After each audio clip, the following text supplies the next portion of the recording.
This is the March 1st, 2022 regular meeting of the Chatham County-Savannah Metropolitan Planning Commission. The board consists of Mr. Joseph Welch, Chairman, Ms. Karen Jarrett, Vice Chairman, Mr. Travis Coles, Secretary, Dr. Malik Watkins, Treasurer. Additional board members include Ms. Lorraine Bowles, Ms. Elizabeth Epstein, Mr. Joseph Irvine, Mr. Wayne Noah, Mr. Jeff Norticia, Mr. Cedric Coleman, Mr. Dwayne Stevens, Mr. Tom Wildwoody, Mr. Lee Smith, Mr. Jay Metter. The MPC Executive Director is Melanie Wilson.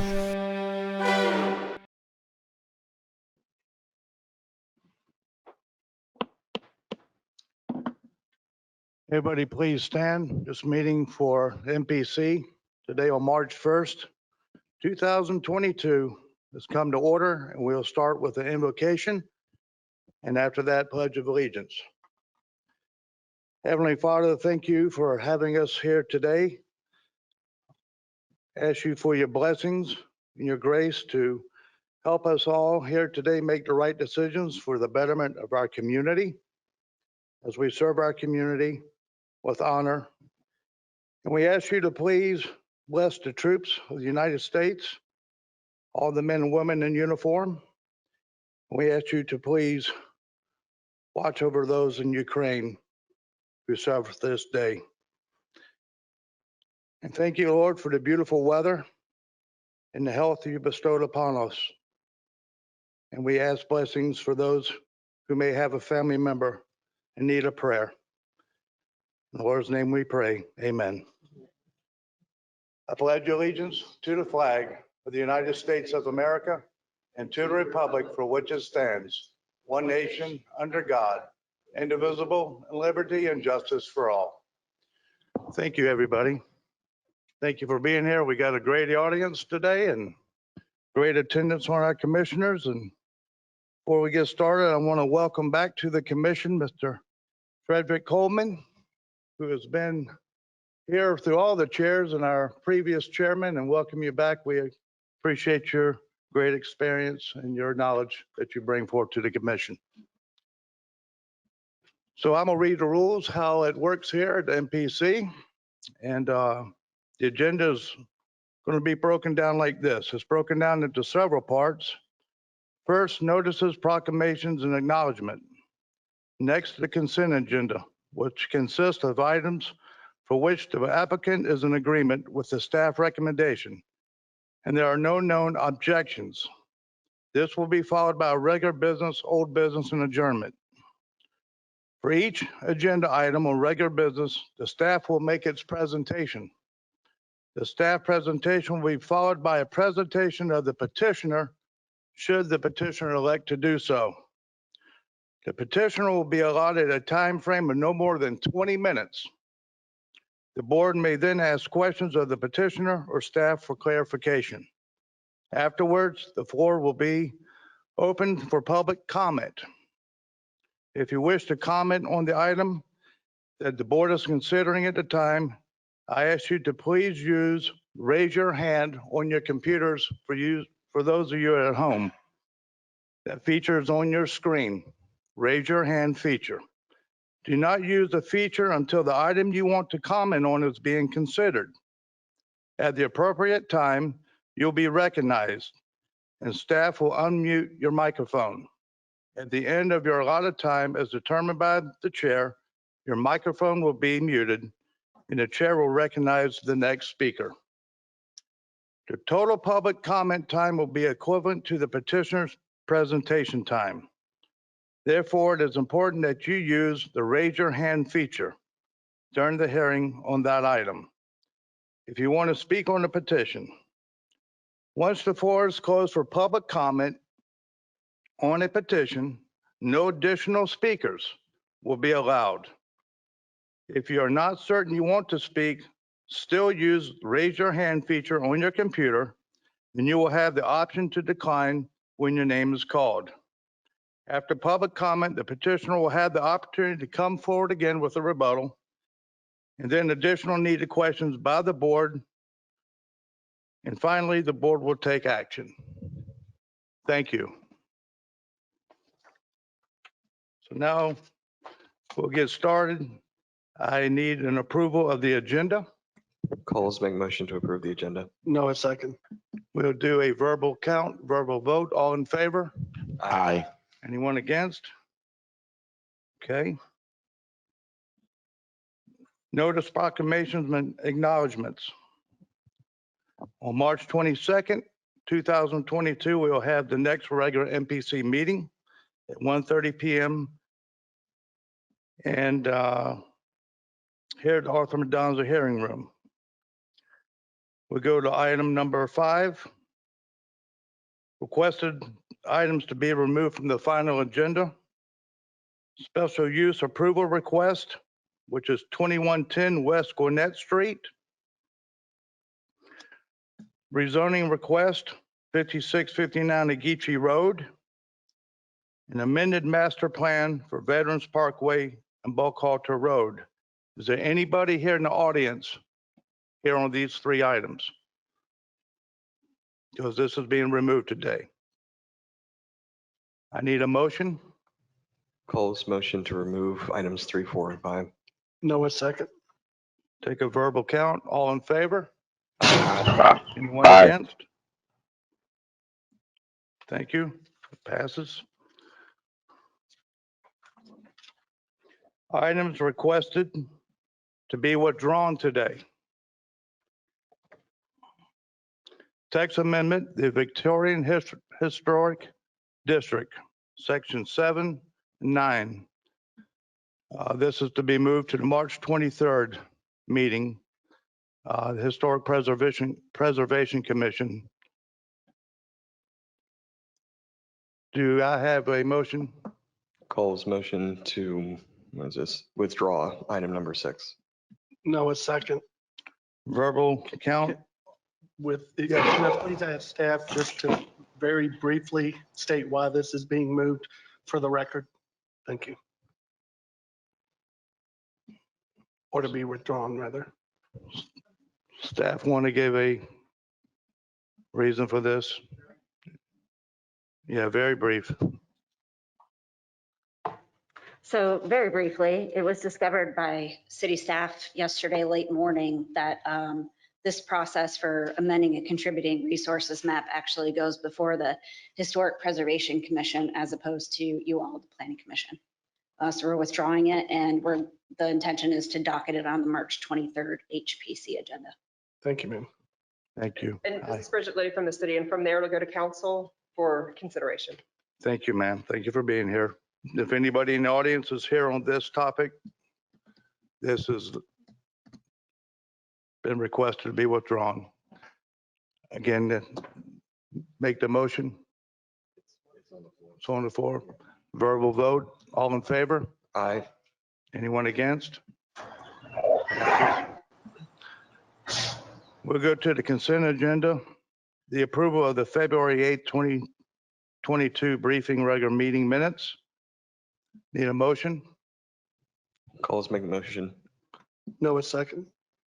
Verbal vote. All in favor? Aye. Anyone against? There's no old business, so now we'll go right into regular business. Item number 8, rezoning map amendment, 4801 Meeting Street, rezone from CP to RMF 2. Mr. Marcus Lotson. Good afternoon. Take it away. Good afternoon, Mr. Chairman, members of the commission. Thank you.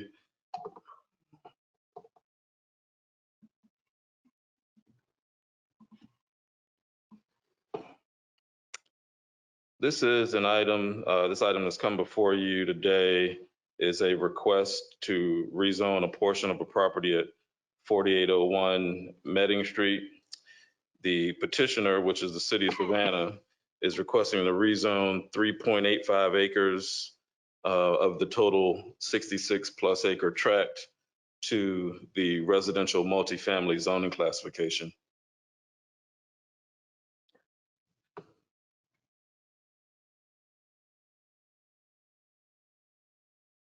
This is a tax map of the subject property, and the highlighted portion proposed to be rezoned.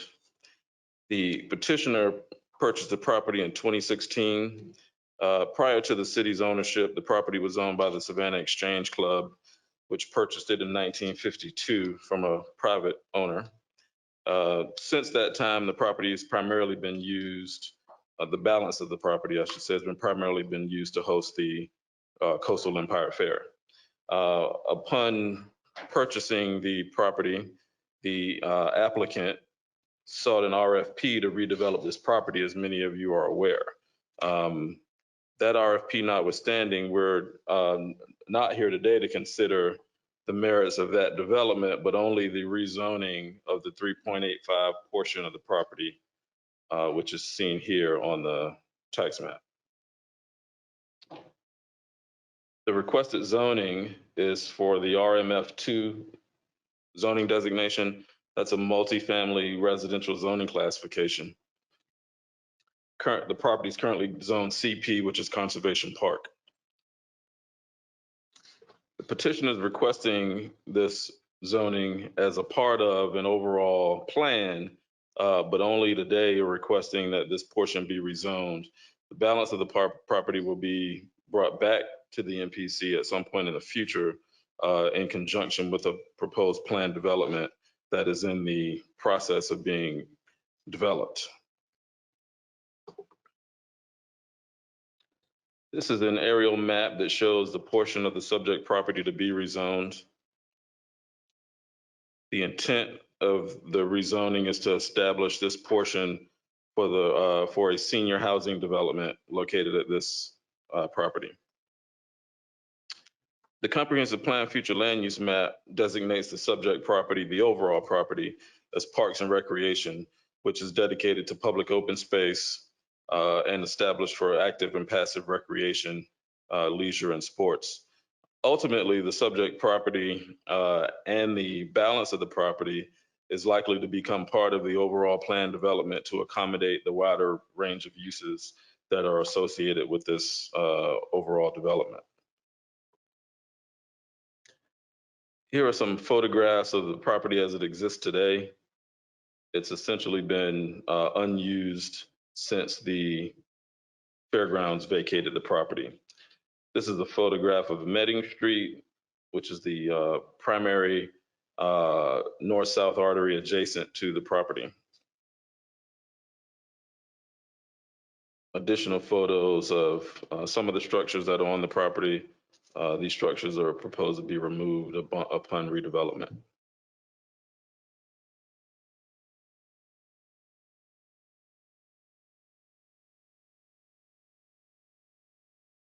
This is another exhibit showing the portion of the property to be rezoned in conjunction with the concept plan that's been shared publicly prior to today.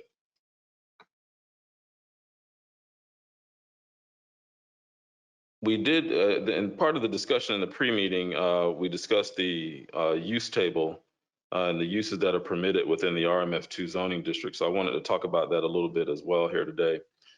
We did review the uses that are permitted under the proposed zoning. Of the residential uses, these housing types are currently permitted under the RMF2 zoning classification. Single family, detached and attached, two family, townhouses and stacked townhouses, as well as 3-4 family and apartments. We also pulled out the non-residential uses that are permitted in this zoning district, which are all listed here. Staff did not find any uses here that we thought were a potential issue for the neighborhood.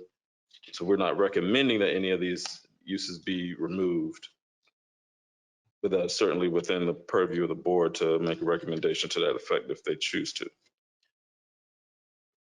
I mentioned the city's RFP earlier, which was issued in June of 2020.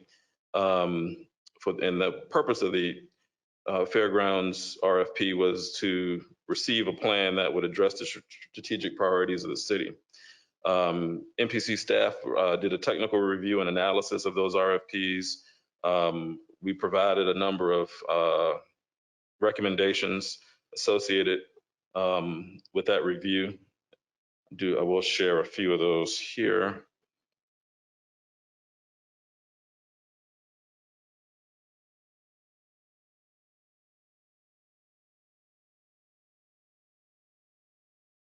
We did recommend, and I'm not going to go through every one of these, but some of the things that staff reviewed and found important, which we believe were important with this proposed rezoning as well, is to consider how the development can merge better with the existing neighborhoods. We supported the expansion of the adjoining neighborhoods historic development pattern. That's specific as well to traffic. As you saw in the attached maps, there are existing east-west streets, 62nd Street, 63rd Street, that terminate at the subject property. We believe that it's going to be important to maintain that pattern with this property as it develops also.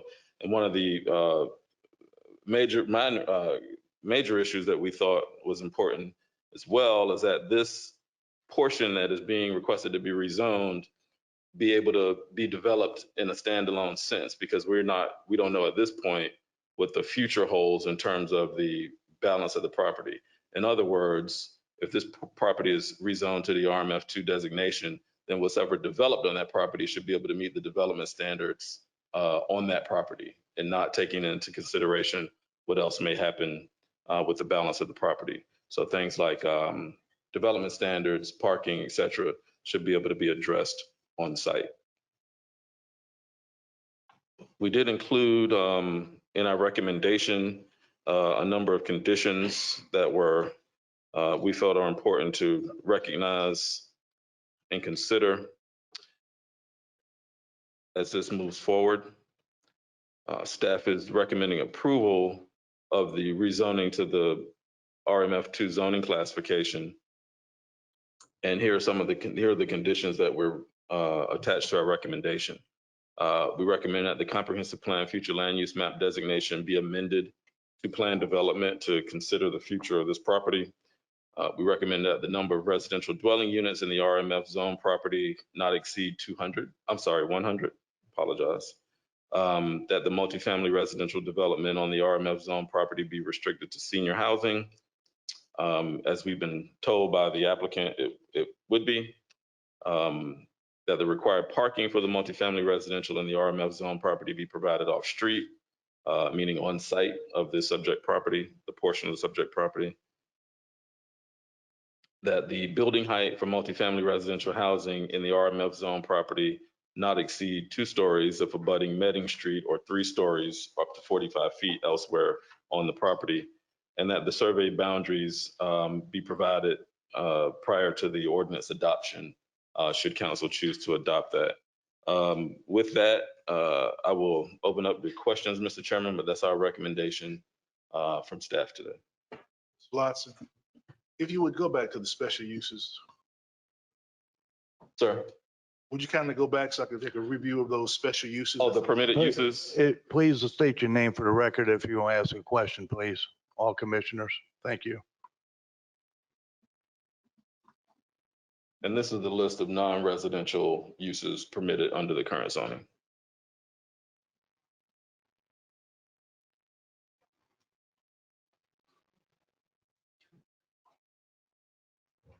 And just for the record, the items that have an S indicated on the far right side are special uses. The ones with check marks are permitted by right, and the ones with Ls are limited uses, which means there is a condition associated with that use. Joe Irvin, question regarding retail consumption dealer alcohol. Yes, sir. That's something that we as a commission can remove if we choose to. You can recommend that it be removed. It is a special use under the RMF2 zoning classification. That's my only question. Yes, sir. Mr. Watson. Mr. Lodson, is the petitioner here? Petitioner. Mr. Chairman, I have a Yes, sir. question. Yes, sir. Shedrick Coleman. Mr. Lotson, it is our understanding as commission that this rezoning timeframe is based on the application for historic credits that are tied to this redevelopment towards senior housing. Is that correct?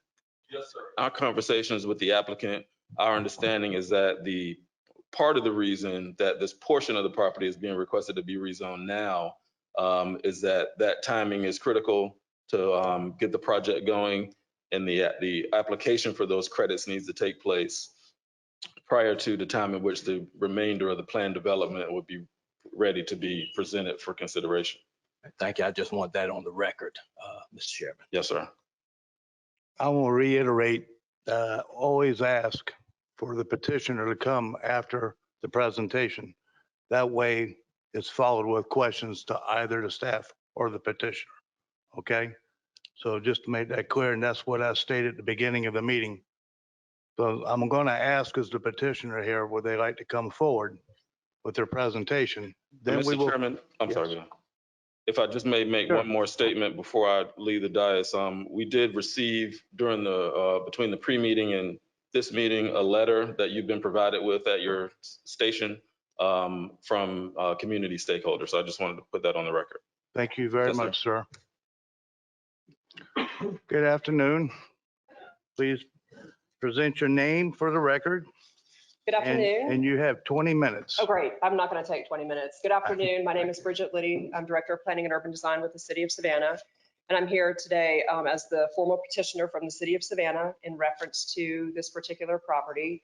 We're very excited that we're carving out a little more than 3 acres of a larger parcel to move forward with developing senior housing in this area. We are fully cognizant and aware of MPC's recommendations, and we're supportive of that.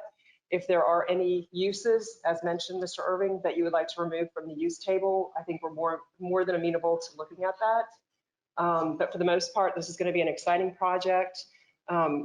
Single family housing, multifamily housing, production studio, recreation for the residents. And it is our intent, as Mr. Lawson mentioned, to come back to you all with a formal plan development, which would articulate how the rest of the 66 acres would be used. And I just wanted to see if the petitioner wanted, or not the petitioner, but P3, who's our partner, if you wanted to come up, Mr. Jones? Yes, why not? Just state your name for the record, sir. Thank you for being here. Thank you, Bridget. Sure. My name is Dave Jones. Am I allowed to take this off? Yes. Great, thank you. My name is Dave Jones, and I am the managing partner and team lead for P3 Development Group. We're excited to be here, Mr. Commissioner. Thank you, members of the commissioner. City Manager Jay, nice to see you. It's great to be here again. Approximately 6 weeks ago, I had an opportunity via technology to give the commission an overview of the development. And on that, with that, our city council approved unanimously for our plan. The community backed us. And it's because we're addressing the community needs, but we're also creating economic development. And so we're excited about this transformational projects and the many, many local businesses and people that it's going to help.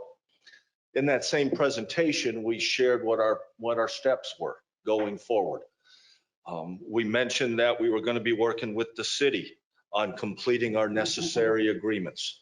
And we're working to that. And our desire is to have that wrapped up in the next 30 days. In fact, we talked about it this morning on our call with the city. Simultaneously, we said that we would be working with MPC and the great folks there, as well as the city, to carve out what we're considering phase 1 of the project. That phase 1 prioritizes the demand of the community's most vulnerable people and the most deserving members, the senior citizens.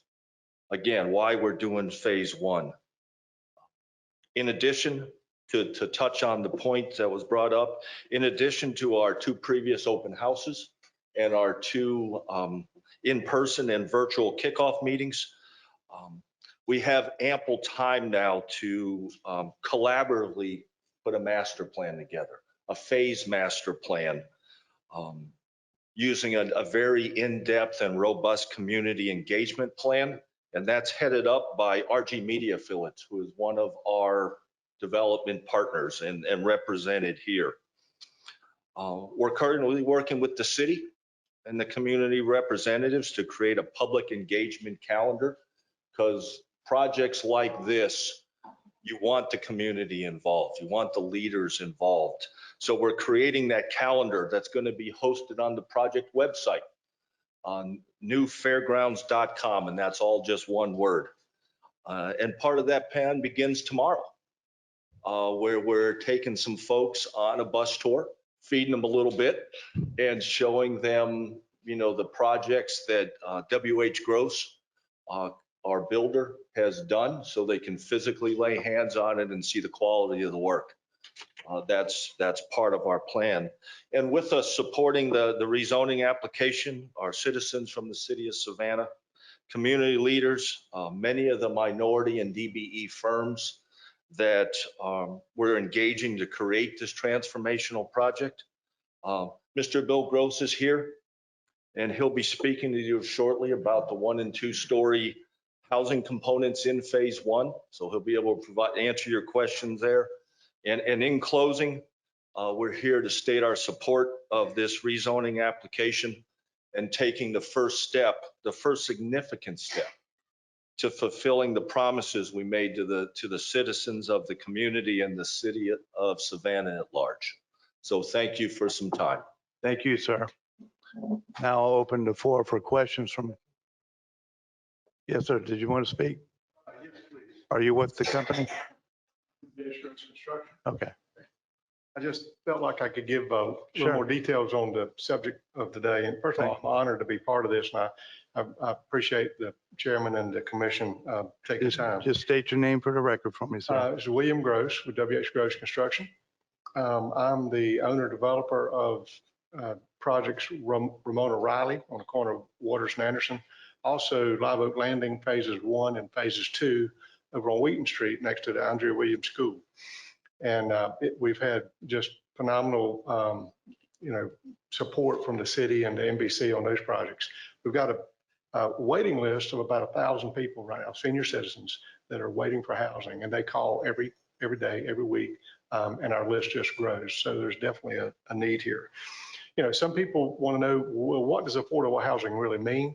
It's really for folks that make about 60% of area median income or less. What does that really mean? Our rents start at about $515 a month. Most of them go from $515 to about $750 a month. So that's affordable housing in Savannah, Georgia. Those are for 1 bedroom and 2 bedroom. And what we propose to do is 2 and 3 story buildings, not 5-story buildings. Some of our partners that we've got here already on Live Oak Landing, one of my community partners, Healthy Savannah. So we really are trying to have a transformational community. That's what we told the state we were going to do, and we have really done a good job. So Healthy Savannah has helped raise the bar on that.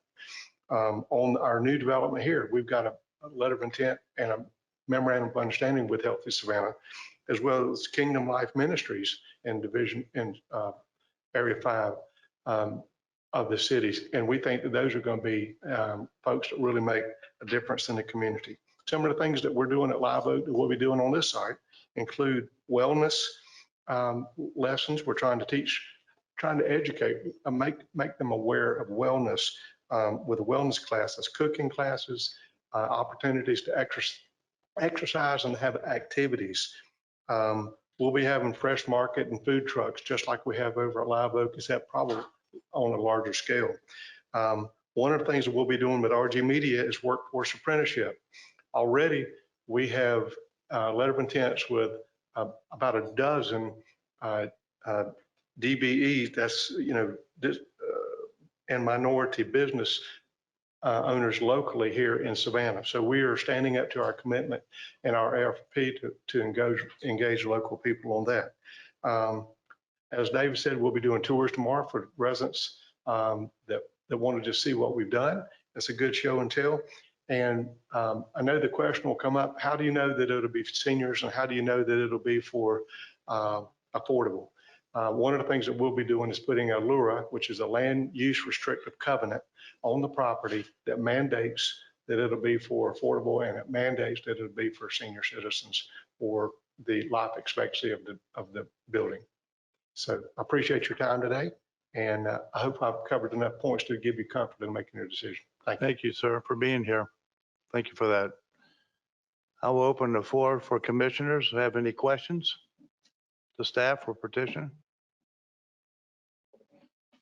Anybody on the computer?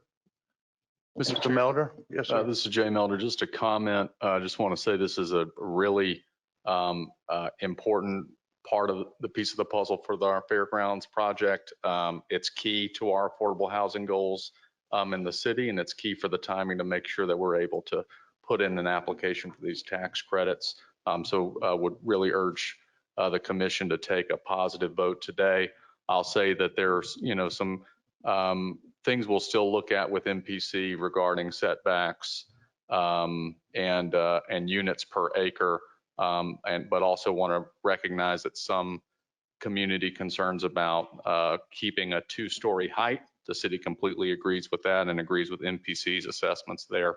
So just want to voice my support for this petition and urge the commission to look at it favorably today. Thank you. Thank you, sir. Mr. Chair, this is Mr. Coleman? Yes, I don't have a great question, but I do want to talk about this process moving forward to ensure that the steps that have been outlined are clearly enumerated to the community and that the MPC understands what's going on. It's historically shown that public meetings are always held on these projects, but holding them at a time that allows real participation from the community is a very problematic issue.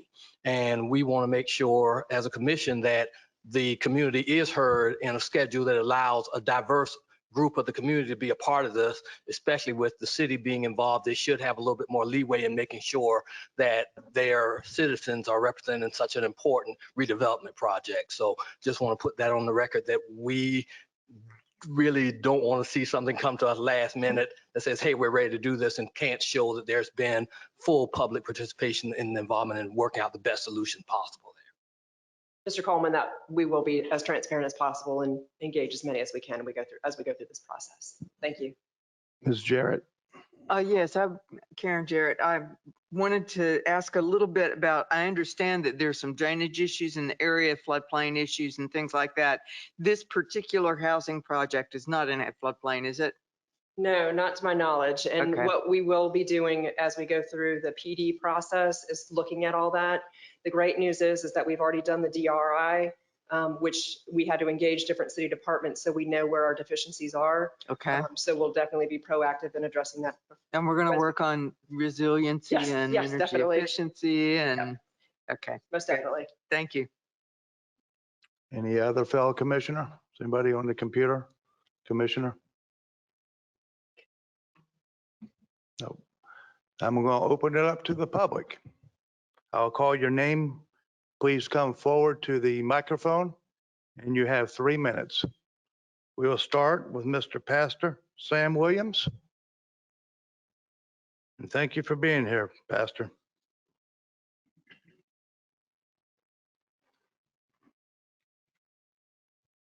I first want to. Just state your name for the record for me. My name is Samuel Williams, the Faith Baptist Church, 115 West 49th Street in the 5th District. I am want to congratulate the councilman and you who on the Metropolitan Planning Commission allowing this petition to go forth today. I do hope, of course, that you will give consideration for inclusiveness for our senior citizens, since we're in the first stage of that development, that they might have those who have lived in this community and who have lived in that area and have worked their hands to the bones and their feet to the bones and their legs to the bones, and now they're old. And they are going to be displaced. I hate to use that word. Did you, well, it was when it was all over the country, the gentrification. But see, I'm not running for nothing. I'm not electing nothing. I ain't trying to be. So I'm going to say, let's help those seniors. Let's give a little portion of that property. I understand that there's about 19% of the in that area of maybe out of 13,000 people that homeless, pole or whatever in the city of Savannah, it would be a poor commentary on this city if we didn't provide some support for these people. So I'm asking you to please give some support so that this city that we take pride in, we call the beautiful city, a glorious city, a city of great food. People come from everywhere just to be here. So let's help those who have helped so much and have given so much to this community. And I certainly want to let you know, I want you to know that we support it 100%. And we ask you to please help. Those of you who already thank you. Those of you on the edge of swing, please give your support to our elder people who really need affordable housing in their latter years. God bless. Thank you, sir. Next, I'll ask Mr. Thurman Tillman to come forward and state your name for the record, sir. You have 3 minutes. Mr. Chairman, while he's making his way to the mic, this is Melanie Wilson, Executive Director. We would like to ask if you could remove your mask when speaking so that we can hear clearly and the Thank people and speak into the microphone. Thank you. Greetings. My name is Thurman Tillman. I am a resident of Savannah. I'm also a business owner of Adjacent Solutions LLC. I'm excited that P3 is making a real economic impact for MBEs, WBEs, DBEs by including them in the planning process for this development instead of putting everything in place and then looking for minority workers and only just to make a check mark to say we've done this. I'm extremely ecstatic about the opportunity for involvement in the planning process. The DBE goal is 80%. The local participation is 95%. Local participation, 95%. Affordable housing is extremely important and necessary in our community. And one way of ensuring affordable housing is to make sure that we have a use of tax credits. I'm sure you're very well aware of that. But in doing this, we realize that the clock is ticking and deadlines are quickly approaching. Agreements need to be signed and planning needs to continue beyond senior housing, involving those in the community who will be impacted the most. And I've heard that already, but we want to make sure that that continues to happen and we'll be able to do that. One area of concentration for Adjacent Solutions is employment of those who are basically considered hard to employ. So one of the things that we could do in our community to make sure that we take care of so many problems and issues that we have in the community and want to make sure that people who are hired can have a livable wage. Once we can hit this goal and get on and move with senior housing in this area, we can then begin the training for those in the community who are interested in construction long before construction begins. That's another piece of the planning. We start finding individuals who are interested in working in construction that may not be qualified yet to do construction work, and we could begin working with them through the programs we already have in place. We'll be able to begin this training component and solicit input and assistance from our many churches in the community, our many community organizations. And once we have the go-ahead from our developers, and I'm glad to work with W.H. Gross and those who are planning and on top of this, we're so very excited. I mean, I can't express how excited. If I had more time, I would give you more excitement, but I'm very excited about the opportunity to do this. And thank you for the time you've given me to make this presentation. Thank you for being here, sir. Next, I'll ask Ms. Sherry Harns to come forward. Is she here? Sherry? Sherry? I'm sorry, Harris. Trying to read it right on there. Just state your name. That's okay. State your name for the record, please. It's Sherry Harris. Thank you. Good afternoon. You too. Good afternoon. I was just sitting here thinking I'm getting teary-eyed because I'm a product of that neighborhood. I used to live at 421 South Baldwin Circle. And it seems like I've come full circle. Watching P3 get ready to do this project and being a part of it, working for AS Private Security, and then realizing that I'm not too far away from being a senior. I might have to be in the second phase.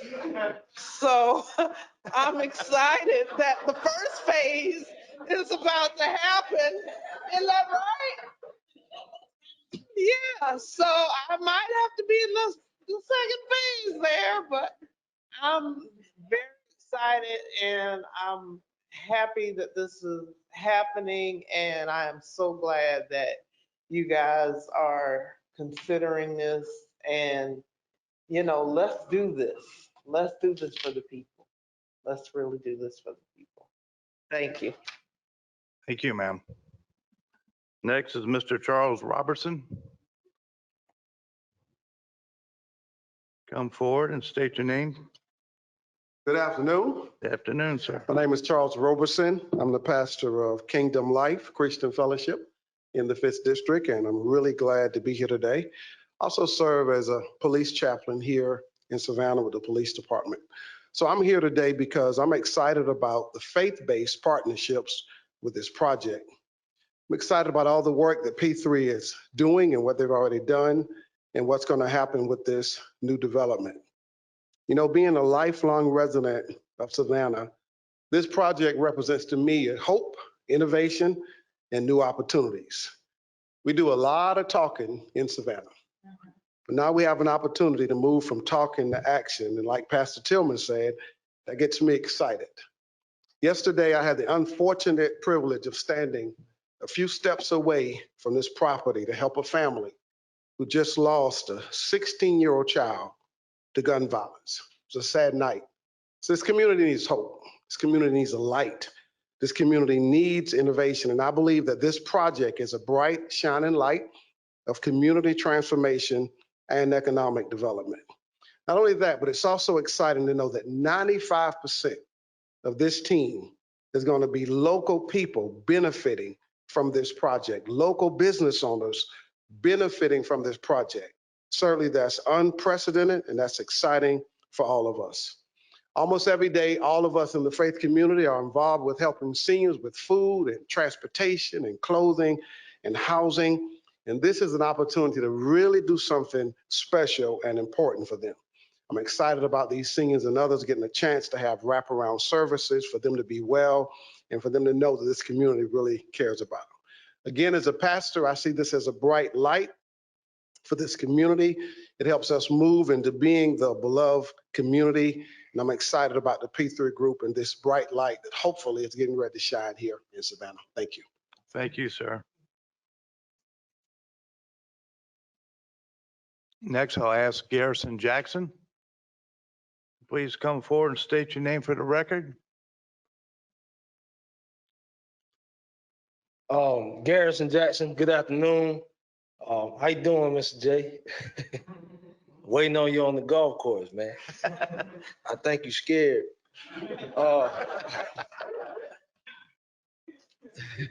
Let's see. Garrison Jackson, owner of Anything Logistics. We're a hauling company right here in Savannah.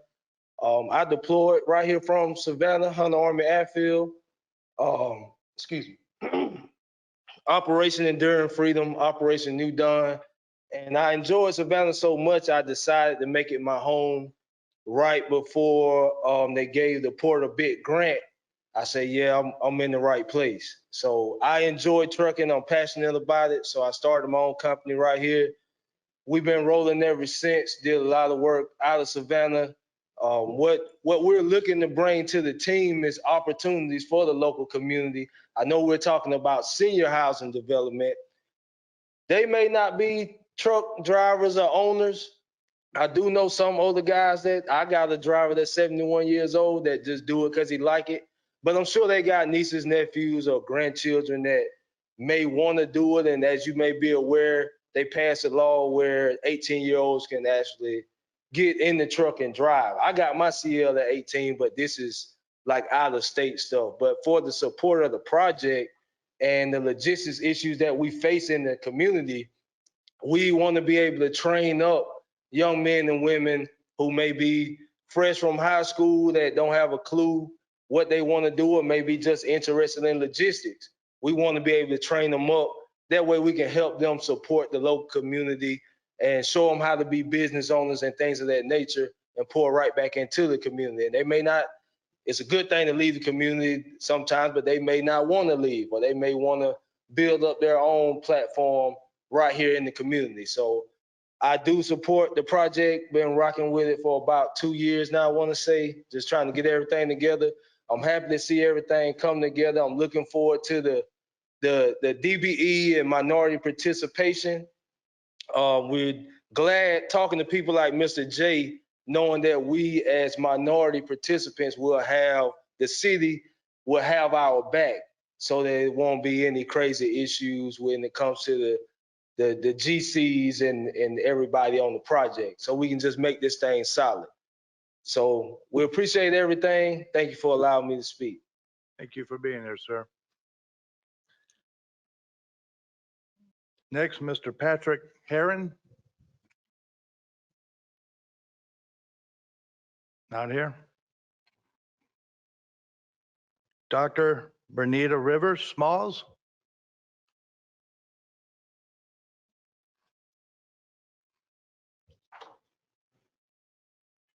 Just please state your name for the record. Thank you. Good evening. I'm Dr. Bernita Rivers Smalls, and I'm speaking as president and CEO of Life Skills Empowerment Center Incorporation, as well as the pastor of the Second Bethlehem Baptist Church. And I'm here as a senior citizen speaking on behalf of many, my club, my class members, my neighbors, my parishioners in my church, and all of you that I see sitting here today. Savannah, I want to applaud what we have done in the growth and development of one of the fairest cities in this area. Let's give it a hand, because we have it's an awesome place to live. But with many of the constructions and the changes that we've made, as you know, we have displaced many of our seniors. And as a result of this, I have prayed, I have been in many planning sessions, and when this opportunity presented itself, I'm behind it 100%, because if it can place 100 seniors in safe, suitable, affordable housing, I believe that this council, this city, and we all have met the goal. Thank you so much for listening. Thank you for your consideration, and do believe that at 74 years old, I am suspicious of my future. Thank you. Thank you, ma'am.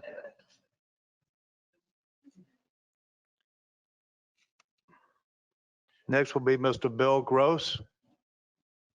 I have that. You already spoke. Okay, thank you. Next will be Ivy Nesbitt and Danelia Chives. Is that right? Yes, sir. Okay. Good afternoon, Commission. Thank you Please for having us. state your name for the record. Danelia Chives and Ivy Nesbitt. Ivy Nesbitt. We make up Ivy League Maintenance Services. We are a local company out of Savannah. We've been in business since 2017. We do construction. Our scopes are painting, drywall, flooring. We've done projects in Savannah, such as the City of Savannah Forensic Garage, and most recently, the Savannah Arena. We're very excited about this project. We have enjoyed every aspect of this project. It's been very transparent and involving us from every stage. And I'll allow Ivy to talk about the impact it will have economically for the community. Thank you. 80% minority participation. Historical. What my first contract did for me and how it impact not only me, but a lot of my other friends in the community, because that's the first thing we do. You know, we reach to the community. It changed my life. It changed my life. It not only allowed me to put my grandkids in private school, it allowed me to broaden my resume where people can see me perform, such as on the arena project where my company painted 75% of it, over 800,000 square feet of it. It opened the doors for a lot of people. The Tatumville area, which this project is being built in, has the most skilled tradesmen in a concentrated area anywhere in the city of Savannah. I was trained by a young man out of the Tatumville area. I'm a framer by trade. There's more framers, more drywallers, more painters, more tile guys, trim workers. And here recently, we have reached out to many of them to be part of this project, thanks to being included in the beginning of a project, which P3 joint venture partners have allowed us to do. So many times, our company has been used. And to find out the project has already been built, and all we get out of it is that they used our name. But now we being included in the beginning of this project. And I'm grateful because it's unheard of. But I want to thank y'all for considering something as historical as this, because it will change lives, not only from a livable wage aspect, but it's going to create a healthy household which trickles out to the community to create a healthy community. It would also allow us to improve our own communities, as well as many of my tradesmen in the big, smaller companies to pull themselves up by their bootstraps. Now, once again, I want to thank the Mayor Pro Tem. I want to thank Mr. Gross, the P3 Joint Ventures partners, and I want to thank the Commission for this opportunity. Thank you. We won't take up any more of your time. Thank you. Thank you, sir. Thank you, ma'am.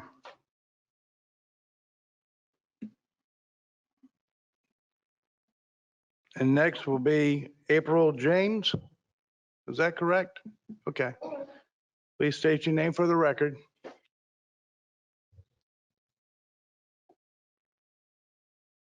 Good afternoon. My name is April James, and I am the owner of AS Private Security. We are a local woman-owned DBE firm who has been offering security in the Savannah area. I've been in business now since 2016. So much to talk about in 3 minutes. Well, before I even go into my business, me being just a local resident of the city of Savannah, I'm actually from the community as well. I can recall being a little girl walking to the Coastal Empire Fair with my mom every year, just having all that fun and excitement. And of course, as I got older, the community, it wasn't as friendly as it was when I was little, but the fact that the city of Savannah recognizes that the people in the community who helped build it, our ancestors, our seniors, that they need affordable housing. They need someplace to stay. And my grandfather, for example, he doesn't live in Tatumville, but he actually lives on Whitaker Street downtown, probably one of the only Black people still on Whitaker Street. And he refuses to leave his home because he bought it in 1975. He paid cash for it. And he needs to be in senior living, but he can't afford to. He gets fines from the city, unfortunately, all the time because his house needs to be brought up to code, but he doesn't have the income to do it. One day, I actually called some people from the city to come out, and I was like, my granddaddy, he has cancer. his lungs collapsed, and he's putting up a privacy fence, and he's on top of a roof trying to cut down pieces of trees because he can't leave his home because he can't afford to live anyplace else. And he's too proud to let me help him. So I am all for this first phase and the senior living, and actually being asked to provide the security for this project. My security firm, we've actually worked on the arena. We've actually done the Eastern Wharf downtown. We did security for the new city lot.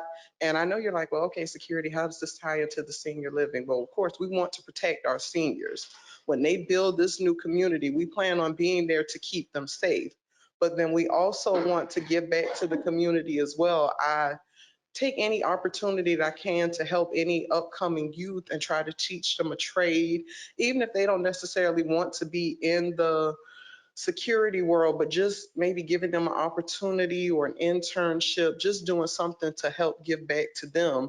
So that way, instead of them being in the streets, they can do something to make our seniors proud.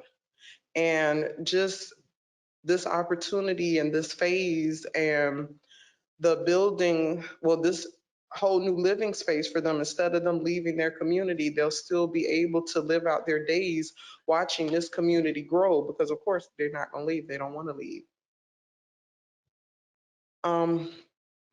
I could go on, but I'm not. But thank you for this opportunity.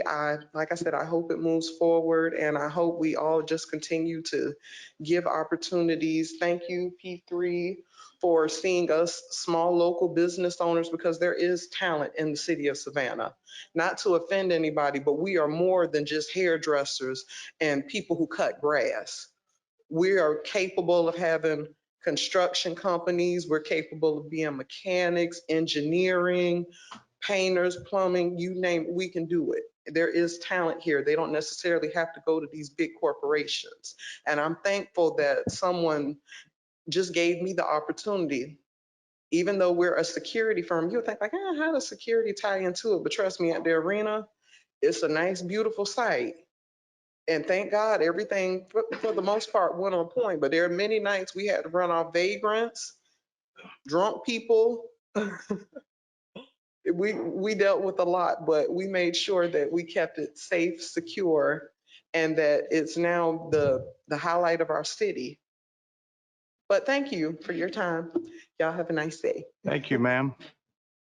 We have two people online, and I'm going to go to those that are online to like to comment. Please state your name for the record, and you have 3 minutes. And Mr. Pat Harris, are you there? I'm sorry, did you say Pat Harris? That's correct. Just state your name for the record, and you have 3 minutes, please. Yes, I'm Dr. Patricia Harris, Thank you. President of the 5th District Coalition. And I want to thank you, sir, and all of your staff and everyone else who has anything to do with allowing this meeting to take place today. I also want you all to know that being a part of this project has been overwhelming, to say the least, for us in the 5th District. I haven't really heard anyone from the 5th District speak. So I am speaking on behalf of the 5th District Coalition. And we have worked more than 6 years on this project, not specifically with P3, but working with the city in discussions, planning, praying, and much of many things that you would not even imagine that we've been through to even get to this point. I am happy to hear from all of the people who are very interested in this project,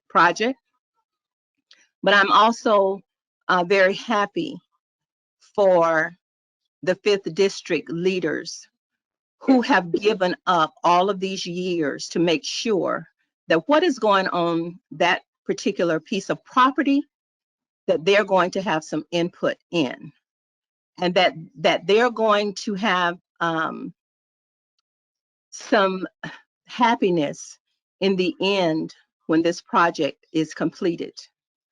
I can tell you that we have ventured into a lot of things, but nothing this astronomical. We have fought for a lot of things, but nothing this astronomical. So it may be easy for some of you, but it has not been easy for us. I want to thank Mr. Lotson, Ms. Wilson, and all of the people that I've spoken to make me feel better. I want to thank Jay Melder for even listening to us, and he's not, I hope, going to walk away from us and decide that we don't matter. I want to say to Mr. Jones, I don't know who you are. However, we have been trying to reach out to you, but to no avail. I also want to say to Mr. Gross, who is doing the tour on tomorrow, I do want to thank you for planning that tour, but I also want you not forget about the people who should be communicated with at times when we need to be reached out to help you in your processes and your planning. We're not going to be left out. We're not going to be overlooked. And we're not going to be feeling like we don't matter, because we have worked much harder than a lot of you on this project. And I want to say that on this, just getting this started, getting it done, crying, praying, doing all sorts of things. We have 4 schools in that area. I taught at one of them for 25 years in the same classroom, and retired as one of the principals of Alfred Eli Beach High School. Do we all in the 5th District Coalition have a really good say? Yes, we do. And we're monitoring everything. And when we don't know something, we're going to ask someone. So I hope that everybody will give us that same respect and regards. And I thank the MPC, because our first request was that we have senior housing on that piece of property. We did not want 8 stories. We did not want 15 stories. We wanted 2 stories, because we wanted our housing to look just like that neighborhood already looks. And we didn't want to change or deface that neighborhood. So thank you, MPC, for listening to us, receiving our letter, and knowing that we will make a difference, and we are going to be actively engaged in what goes on that fairgrounds. So thank you very much for listening to me. Thank you, ma'am. Thank you, Dr. Harris. Is Queen Reeves there? Yes, good evening. My name is Queen Reeves. I live in the 5th District. I'm part of the 5th District Coalition and the Summerside Neighborhood Association. I really just had a couple of questions for a full understanding. I know that the rezoning today is for less than 4 acres. And there's the rezoning just for the senior living. That's the first question. And then how many units are they looking at putting on this rezoning area is the second question. And I know they said single family homes, and I guess like apartment complex. So how many of the actual homes, and then how many actual apartment complex are they planning on putting on this less than 4 acres of land that they're asking to be rezoned? Okay, ma'am. Mr. Lotson's going to answer your questions, okay? Thank you. Thank you. Good afternoon, Ms. Reeves. Regarding those 2 questions, the proposed zoning allows multifamily housing. That's what's being proposed. The maximum number of units we're proposing be allowed be 100, and that's apartment units on that 3.85 acres. Okay, so you're saying apartment units, so there won't be single homes Not in the portion that we're considering today. The larger portion of the property, there may be when that comes back to the MPC for consideration. But on the portion that the MPC is considering today, that will be apartments only. And these apartments will be no higher than 2 stories? We're proposing that any buildings that abut Medding Street be no higher than 2 stories. We're also proposing that other buildings within the property be no higher than 3 stories. Okay, you do know the 3 stories is a concern for us, and especially for that neighborhood. And we just want that on the record. Thank you. Thank you. Thank you, Mr. Hodson. Mr. Dave Jones, I know you're the master developer. Do you want to add anything? Dave Jones, P3 Joint Venture Group. To the question regarding the height of the facilities, we've never proposed anything 5 or 8 stories. From the RFP and our BFO responses, we've always been conscious and conscientious of, let's just say, the shadows that we will cast, across the streets and into the neighborhood. So I truly appreciate Dr. Harris's comments, as well as the follow-up, Queen's follow-up question regarding the density. We have been working with MPC and the cities regarding that as well, so it doesn't just become jam-packed like sardines, because that's not good for the community or the people. Thank you, sir. I want to recognize our Mayor Pro Tem, Dr. Shabazz here. And Dr. Shabazz, would you like to say anything? Thank you for being here today. Thank you all so much for having me. Come to the microphone, please. We're back on television. Okay? We're so used to the virtual And you're space. a celebrity, so go ahead.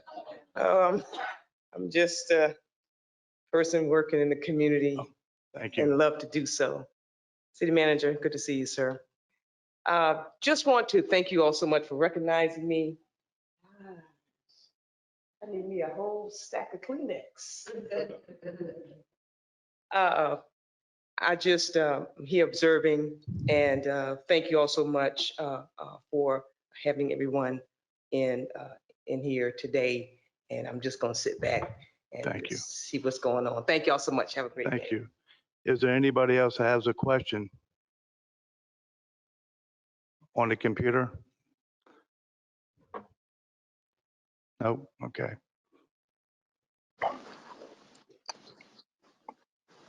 Oh, I'm sorry. There's one more. Now we have one more card. Ms. Robertson? Yes, sir. Jania, is that correct? That is correct. There You you did go. very well. I did good in English in school. Thank you so much. I did good in English in My school, name but gets tattered and bruised, honey. But anyway. State your name for the record. Good afternoon. My name is Jania Robertson. I am a product of the 5th District. I grew up in Tatumville, Liberty City, Sylvan Terrace, 49th and Barnard High School. I went to AE Beach. I'm a graduate of AE Beach High School. I am here today because my mother is 78 years old and she works 7 days a week in order to live in decent housing. I am sure my mother is on Mr. Gross's waiting list, right? For senior affordable housing. So I stand as a concerned citizen, as a daughter that would like to see her mother live in a decent place that she can afford and not have to work her latter days, 7 days a week. Can you imagine the tenacity it takes? And she's not a unicorn. So many of our seniors are still working 5, 6, 4 days a week in order to provide for themselves and supplement their incomes so that they can live decently and unaffordably, I guess I should say. She's part of that 40% who are over the 30% she's paying for rent every month. So I hope that you all really consider this to be a step forward for our community, for our seniors who are the most vulnerable part of our community.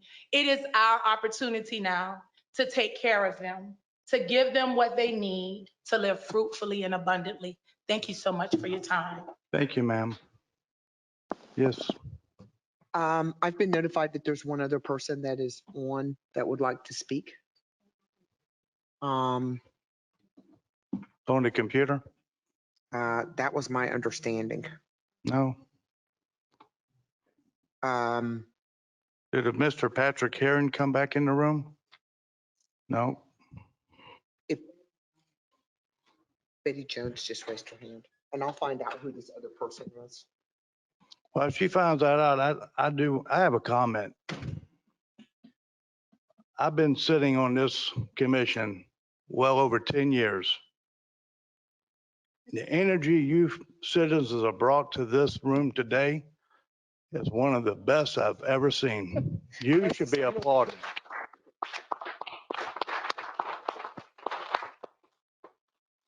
We're all taxpayers. And to see our tax money and what the city's doing for the betterment of our society, to make it cleaner, healthier, crime-free, for everybody to enjoy the fruits of our labors, our parents' labors, most importantly. And ma'am, Jania, that was awesome. Your mother, was a remarkable woman. You know, and I can remember as a little boy, my mother raised 8 children. She had 8 children in 10 years. But it was on that road, I can't remember what street, but it was right by the fairground that I used to go to get my hair cut. All us little 8 Welch kids, you know, but I have memories of that area. But I commend every one of you for coming here today with such a positive attitude and graciousness and appreciation for what's happening. Boy, don't we wish every one of our agendas were like this, but thank y'all so much. I'm waiting on Ms. Wilson to come back in. I think she's trying to locate. Mr. Chairman, Yes. there's a Betty Jones that has her hands raised. Go ahead, Ms. Jones, state your name for the record, and you have 3 minutes.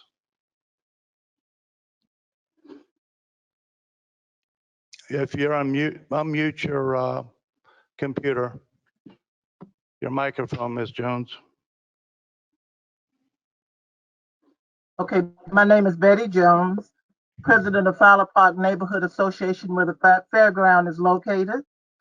And just want to say hello because I was born and raised here and have seen many of the developments in this area. And we are looking forward to continue to be a part of the development, because when we suggested that the city buy the property, we wanted it for our seniors and young people. So we're excited, just want to be transparent in all that we do. I'm also a part of 5th District Coalition, the President's Collaborative. And we're just sitting back, not just sitting back, but being actively involved in being a part of the development on the fairground, and looking forward to continue with P3 to be involved with them, making decisions for what's going on out there. Thank you so very much for allowing me to speak. Thank you for joining us today, ma'am. Thank you. Is that it? I have a question. Yes, ma'am. Lorraine Bowles. Bowles. I know that there's a recommendation from MPC staff for 2-story on Medding Street with 3-story elsewhere on the development. And then there's also the community request for a 2-story limit. Has anyone demonstrated to the community what the 2-story on Medding with a 3-story on the setback looks like? That's one thing. And are they still in opposition? One of the things that I want to reiterate to everybody is that as part of this process, we are hoping that the developer or anybody that they've hired to work with them will come and work with us at MPC so that we could do things like working with the community to at least give them some idea about what the different heights look like. When you are having charrettes, that's where you can show the community what some of the design elements look like. It's very hard when you tell somebody it's going to be 1 story or 2 story or 3 stories. So that is one of the things that we are hoping will happen as they move forward with the rest of the planning of the fairgrounds. And that is why we think it's very important to make sure that there are just individual meetings with the community to kind of go around and show the community what options or what things could look like or how it would be developed. But for right now, most people have no idea what 2 stories looks like, especially when you start looking at topography and grades and everything else. And we're hoping that that will happen during the future. Our recommendation for staff is that it not to exceed 45 feet. The zoning district would support 50. We felt that by having it at 45, it at least gives the designers some flexibility in having something that looks nice and fits within the community, but that it not be on the meddling side drive where you do have the smaller units. That's why we suggested that it be tiered back. So that's why the recommendation is what it is, and that's where we are in the process. Thank you. Any other questions? Does anybody out there? Mr. Chair, this is Mr. Stevens. I'm sorry. I may have I wanted to basically I had the same question as Ms. Bowles, but another question that I have, if I may, I joined a little late, unfortunately, because I'm a little under weather. However, are there from the design and planning side of things, I hear that we have a certain amount of participation that they're anticipating utilizing from a work and a labor skilled labor standpoint. But from the design and planning side of things, are there any community local businesses that the team is partnering with?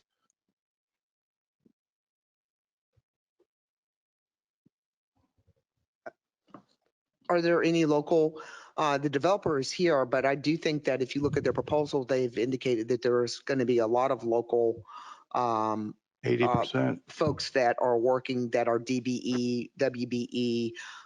He indicated that it was up to 80%. So I'll let him further address that, but that's what was mentioned today. You missed that if you just got on, but that's what was indicated. Yes, Dave Jones, P3 Partners. Yes, to answer that question, our DBE requirements is not just for the construction aspect.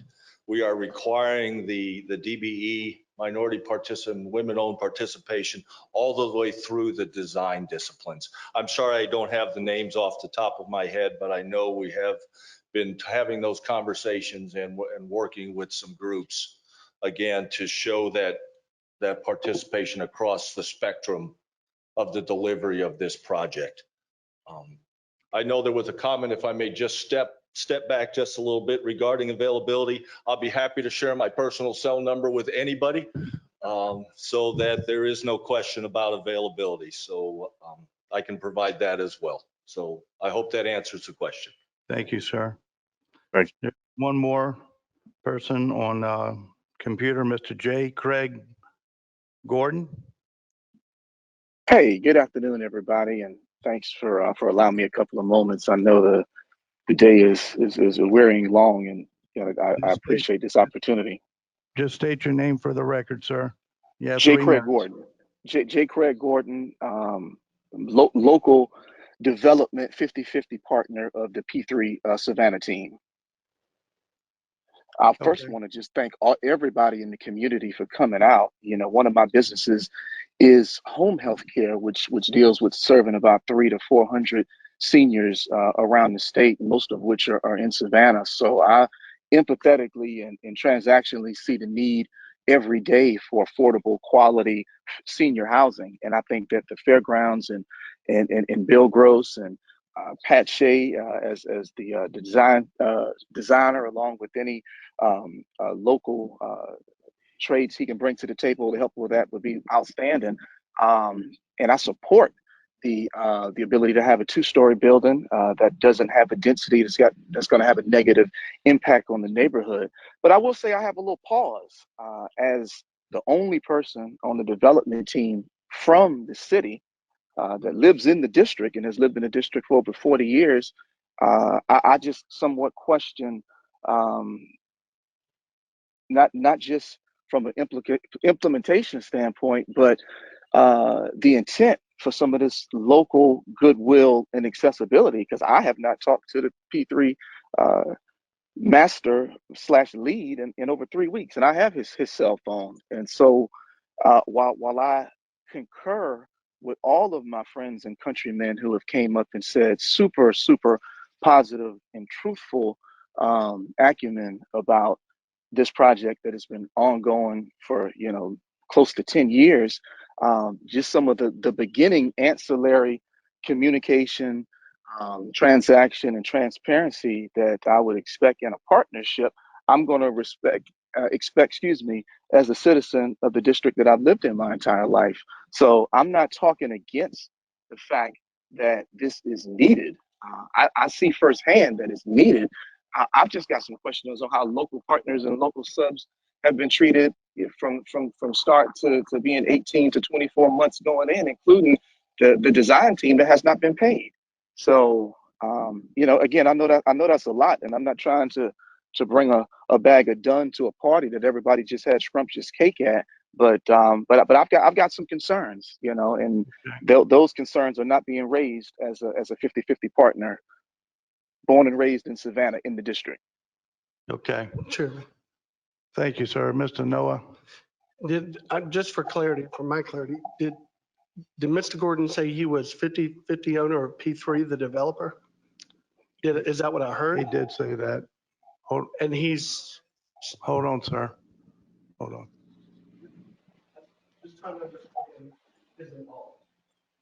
Okay, well, I understand. We're not going to get in. I wanted to make all sure I that. understood. Okay, thank you. Mr. Chairman, I have a comment. Yes, sir, Mr. Or Moore. just maybe a question. I think the purview of this commission is regarding the city's petition on the zoning. That's correct. Not necessarily any DBE participation or the status of any partnership of any future developer that might have a thing on the site. Is that correct, sir? That's correct, sir. Thank you. Thank you. Ms. Jarrett, I just wanted to clarify that charrette. put your mic on. Karen Jarrett, I wanted to clarify the charrette and the community input from here on out. Is there going to be a charrette? And maybe that's premature since we're talking about the zoning at this point in time, but I wanted to clarify whether there would be one and make sure everyone understood what the charrette was. Dave Jones, P3, and I can address that one. Jay, thank you for clarifying that. So yes, ma'am, there will be multiple opportunities. And that when I spoke initially, I mentioned we're putting together a schedule of all of those community and involvement events and the charrettes. We want the community's involvement. That's that builds excitement, that builds momentum. Can you clarify what a charrette is for us? Charrette is when you have a host of folks in the room representing whether they're businesses or individuals, and you just start sketching things out on paper. Here's kind of what we're thinking this thing's going to look like. Here's what the streets are going to look like, and allow people to react to something. People find it much easier to react to something they see, whether they like it or not. That's okay. But it gives us a chance to pull out the eraser and erase something and sketch something new. So that's what a charrette is. And, it will be posted on the community website, listing when those events are. And I know it was mentioned earlier about making sure that people are available. They will have ample notification and the times will work for, as many people as we can make it work for. Thank you. Could we get that website Ms. again? Epstein? Website again? Yes. Website again, please. Newfairgrounds.com, all one word. Mr. Chair, may I, this is Mr. Stevens. No, sir. Oh, who is this speaking? Mr. Stevens. Yeah, Mr. Stevens. Yes, sir. Okay. I would like to urge, I've been on a couple of panels before regarding transparency and things of that nature based on development and things and such happen in the communities. considering the makeup of this community, I would like to urge the petitioner to not only go about it from a web standpoint, but also have another means of communicating dates and times for said charrettes, because again, this is an aging community and an underserved community to a degree, and that the accessibility and understanding of how to navigate that space to know exactly what is going on is not necessarily web not being the best vehicle. So I just like to urge that we exhaust all the necessary vehicles to reach as many of the directly impacted community members as possible.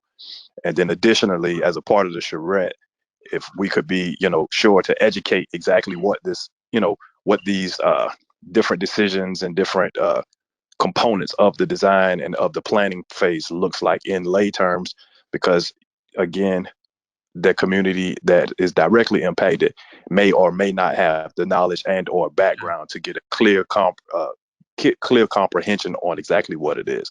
So I just wanted to, have that recorded for the record and urge the petitioner to carry out their next steps in a manner of such.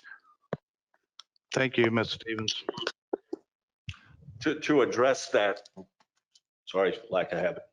To address that, we are planning on having public notices, not just on the website, but posted at different facilities, as well as through the community leaders.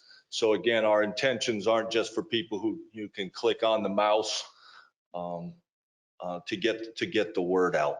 And Chairman, may I ask, during the statement regarding percentage of ownership, what was the percentage stated was not accurate. Okay. But it is on public record. So may I correct that? So the joint venture group is made up of 3 parties, P3 partners. We are 50%. And then the other 50% is subdivided between statewide healthcare, which Craig mentioned, and then RG Media, represented here by Robert Gould. That's the other 25%. So that's what the percentage structure is. Thank you, So sir. thank you for allowing me to clarify that. Thank you. Mrs. Epstein, Yes, thank you. state your name. Elizabeth Epstein. I applaud the project as a concept of, obviously we need more housing for our seniors, and I'll be one very soon. I want though, and to Mr. Melder's point, we're not voting on the level of LMWB participation. And I applaud y'all's, the developer and the contractor developers' efforts to ensure that those levels are met. What I feel like I'm bringing it up now, even though we're not voting on it, just because you all used these people's goodwill, this community's goodwill to try to get our vote on your side. And toward that end, I encourage every one of you to hold their feet to the fire and make sure that those contracts come through to you. This is a very early stage of the project. Am I correct? So you all need to make sure that your voices continue to be heard and that you are a part, that you as subcontractors are a part of this process. Thank you. Mr. Wayne Noah. Yes, if there's no further discussion, you will entertain a Yes, motion. is there any further discussion? Because I think we're ready. Yes, sir. Mr. Travis Coles. And not to deviate from the zoning question at hand, but with the project moving forward, it's my understanding that there's still some development agreements yet to be signed. So for Bridget or Jay, just encourage, if that's the case, that they get signed as soon as possible so that the rest of this project can start moving forward, and that the commitments to these contractors and subcontractors in Savannah, particularly minority-owned ones, are honored and respected, especially after the amount of enthusiasm that they have put behind the project today. Thank you, sir. Wayne Noah, with the overwhelming support of the community, I would like to make a motion to approve staff's recommendation with the conditions listed in their report. And I would also like to add that there will be no alcohol sales and consumption establishments within this development. Cole, second.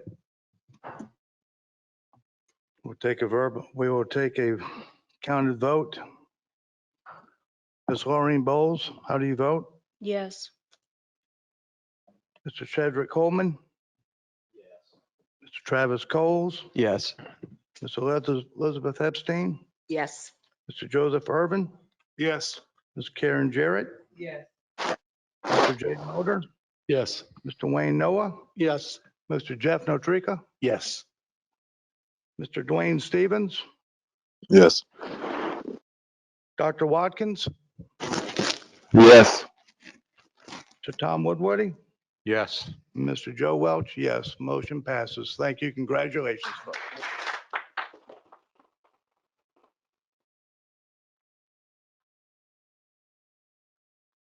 I'm as excited as they are. Thank you. We're going to take a 5-minute break, just a 5-minute break for commissioners before we go on to the next agenda.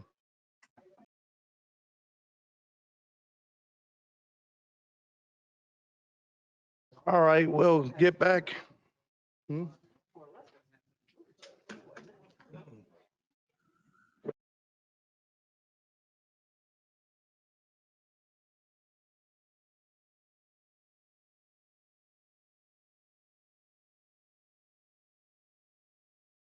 All right, we're going to continue on.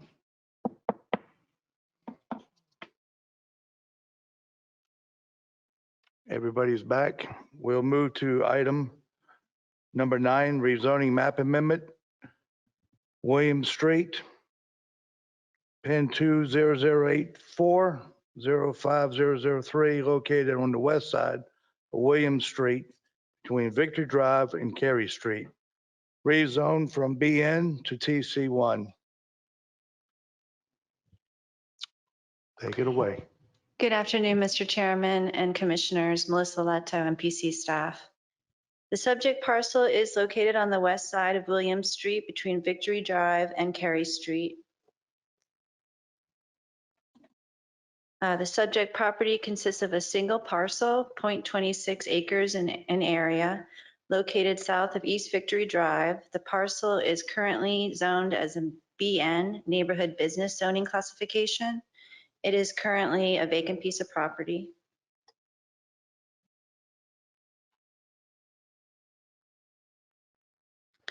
The land uses and zoning districts surrounding the subject site include north, it would be business commercial, and south, RSF 6, with some undeveloped areas, the vacant properties.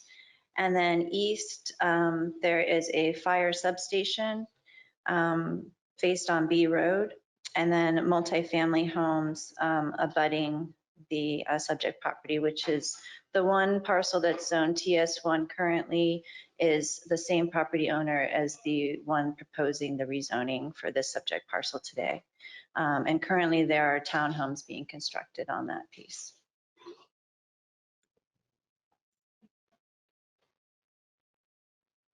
The subject property, the area surrounding the subject site includes commercial and residential uses. So I've identified like each parcel and what their current uses are. And residential structures southwest of the subject site are predominantly single family. Commercial uses in the vicinity include a mix of retail and food service establishments.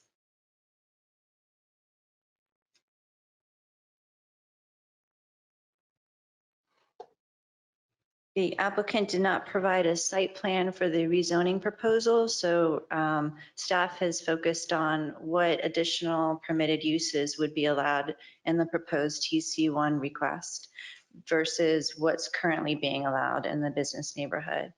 And what is highlighted in yellow reflects the additional permitted uses that are in the TC1 that are not included in the BN zoning district. The main differences are the variety of residential. Let me blow this up. the variety of residential uses permitted in the TC1 district in comparison to one residential use in the BN, which is upper story residential.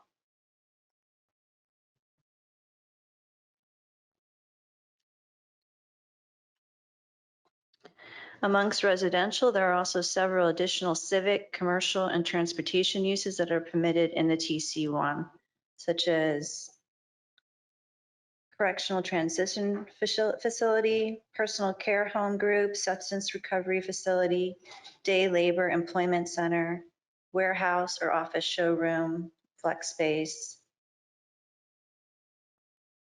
crematorium, a nightclub, hotel motel with 16 to 74 rooms.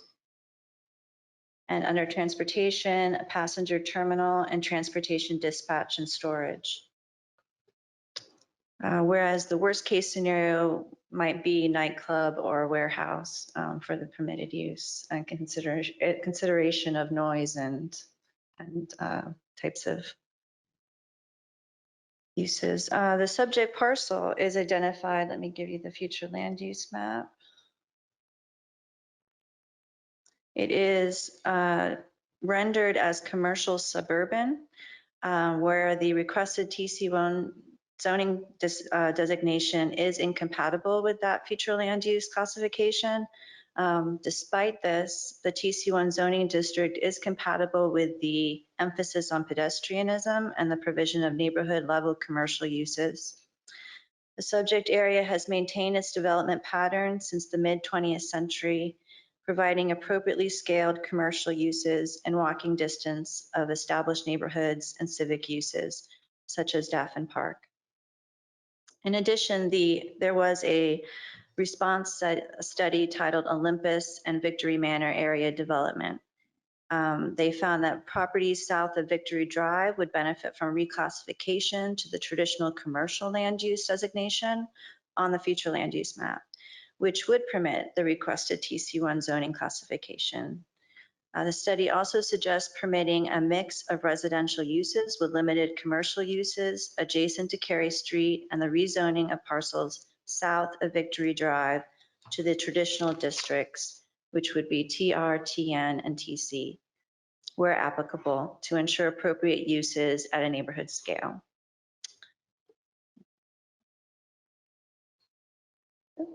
Staff recommends approval of the requested rezoning, and we have no conditions at this time. I am here to answer any questions, and the applicant, Ellen Harris, is available here as well. Thank you. Would the applicant like to come forward?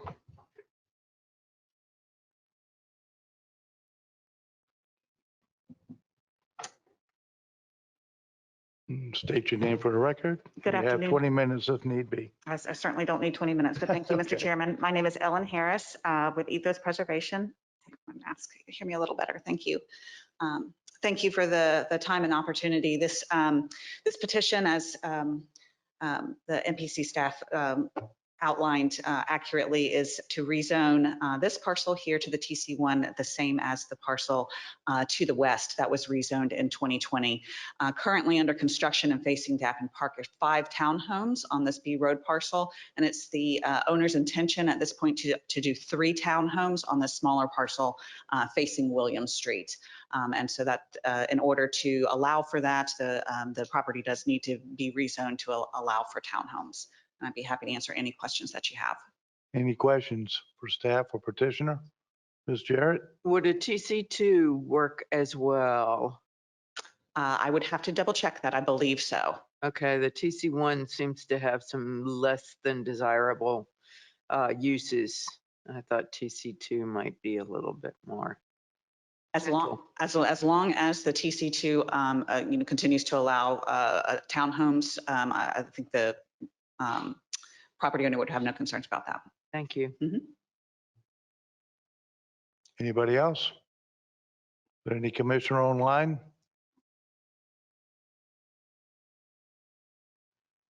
Okay, thank you. Is anybody in the audience? Is anybody online from the audience? If so, raise your hand on your computer. Nope. Okay. Yes, sir, Mr. Coles. I have a question for current staff. Can we get a follow-up to see if TC2 would include the townhomes?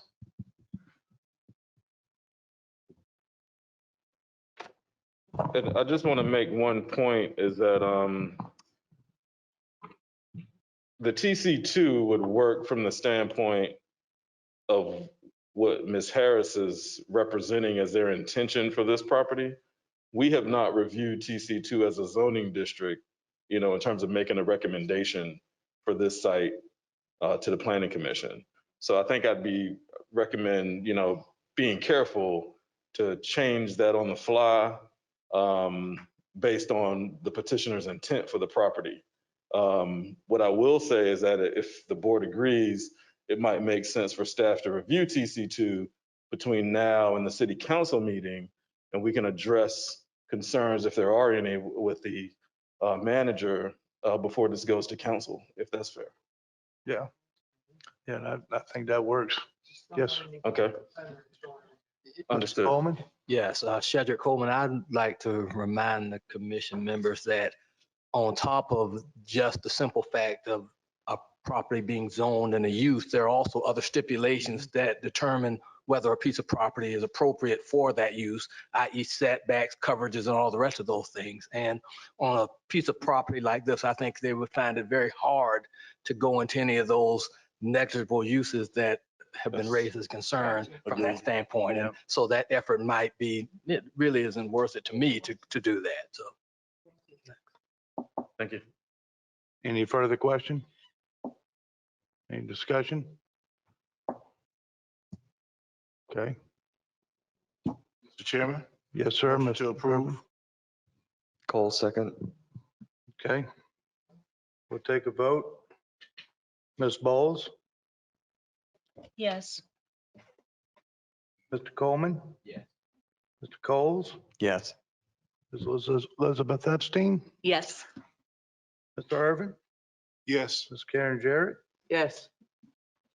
Mr. J. Melder? Yes. Mr. Wayne Noah? Yes. Mr. Notrika? Yes. Mr. Dwayne Stevens? Yes. Dr. Watkins? Yes. Mr. Woodwarding? Yes. And Joe Welch, yes. Motion passes. Thank you. And last, item number 10, rezoning request, 618 East Montgomery Crossroads. Thank you, Mr. Chairman. Just one moment to get that open. I need glasses. I can't even read with these. I'm getting old. So as I said before, this is on Montgomery Crossroads, right around the intersection with Waters. Right here, we have a little bit of a closer view of the area right here. So this is the parcel in question. There is, as I said, a small home on it right now. There is a shopping center right here. There's commercial pretty much all up and down Waters Avenue, as you're aware. There's a church across the street here, but this area is all zoned for business neighborhood. So we have a larger zoning map to give a little bit more of a picture of the area. So of course, as I said, business neighborhood, which is a commercial zone. These zonings were done in the last few years, turning these parcels up here, as well as some over on this way towards Weiner Drive into OIT, which is what the applicant is proposing. So currently zoned RSF 6, which is for residential single family, proposing to rezone to OIT, office institutional.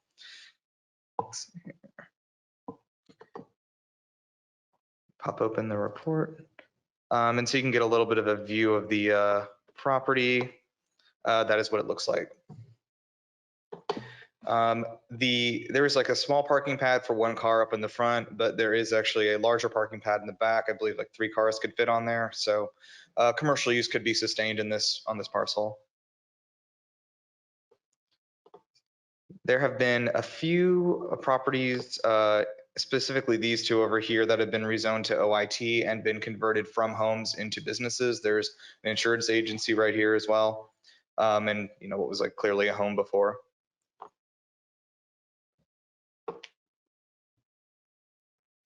This is the sort of surrounding area here, as we talked about. Scroll down, and there's the house. So there's a pretty small little lane here behind the shopping center before you get to the house here. And the house only has a chain link fence there. It's kind of falling apart.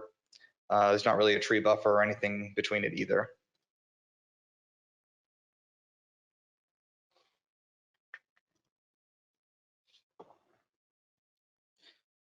Let's see. So just for some of the allowed uses for the OIT, that's mostly going to be public use, or not public uses, sorry, but low commercial uses, offices, lawyers, real estate, small clinics, things like that. But there is a full table here, of course.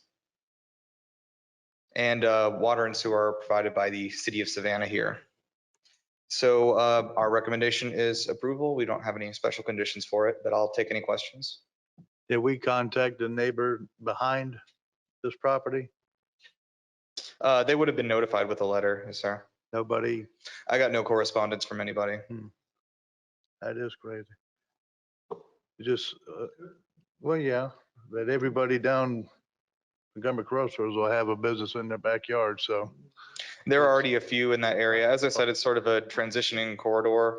Yeah. That area is already kind of becoming commercial here. There are some houses here that are, have been rezoned to OIT that are still houses, but, Right. expect in a couple of years, we'll see more of this. Is the petitioner here? Yes, Harold Yellen. Mr. Yellen? Yes, sir. Good afternoon, sir.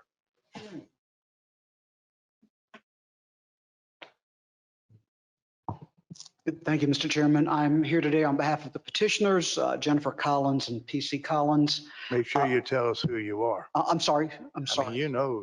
You called me to the podium, so I'm sorry I didn't introduce myself. Harold Yellen for the petitioner.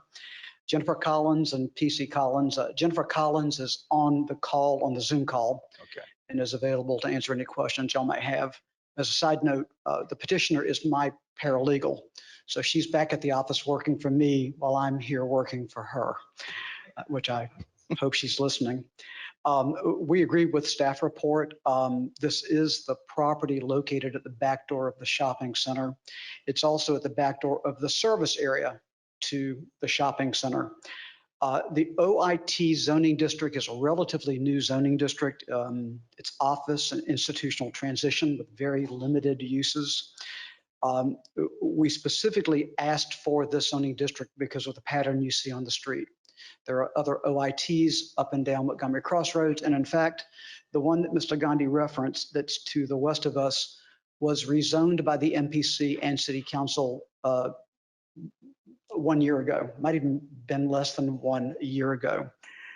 Typically, OI districts are appropriate for two areas: where there's increased auto traffic and where property has been subject to a road widening or condemnation, and both are true here.